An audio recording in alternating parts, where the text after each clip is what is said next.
This is what we're making today: rice pudding. First, in 5 cups of boiling water, we're going to throw in 1 cup of glutinous rice.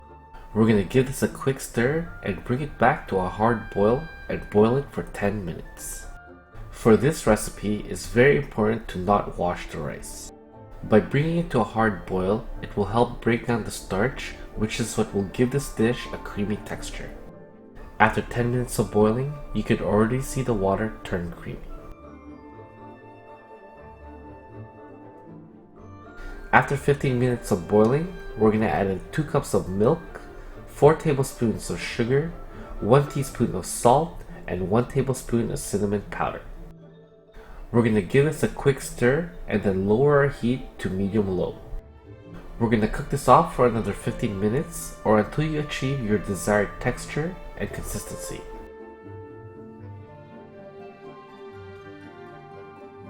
While our rice pudding continues to cook, we're going to mix 3 tablespoons of sugar and 1 tablespoon of cinnamon powder.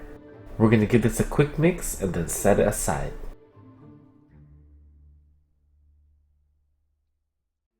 And for our final garnish, we're simply going to peel this peach and then cut them into little wedges.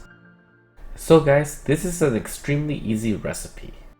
This dessert can be served hot, warm, or cold. If you guys don't have any glutinous rice, you can use any short grain rice. I use glutinous rice because of all the starch it has. It gives it a really creamy texture. Also, if you have leftover rice from the previous night, you could use that as well. You can simply boil it in milk.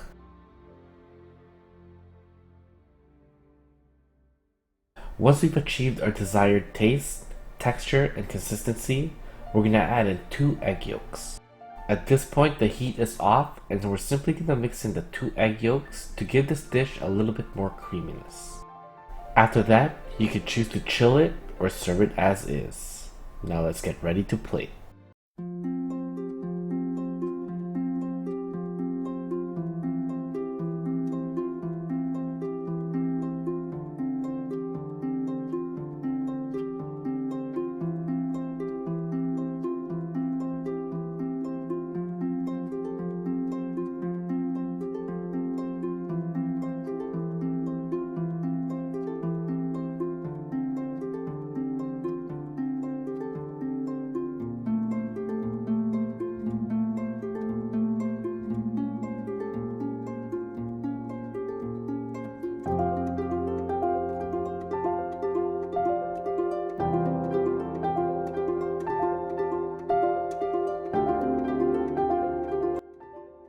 So that was a super easy recipe. That literally took me 30 minutes to make.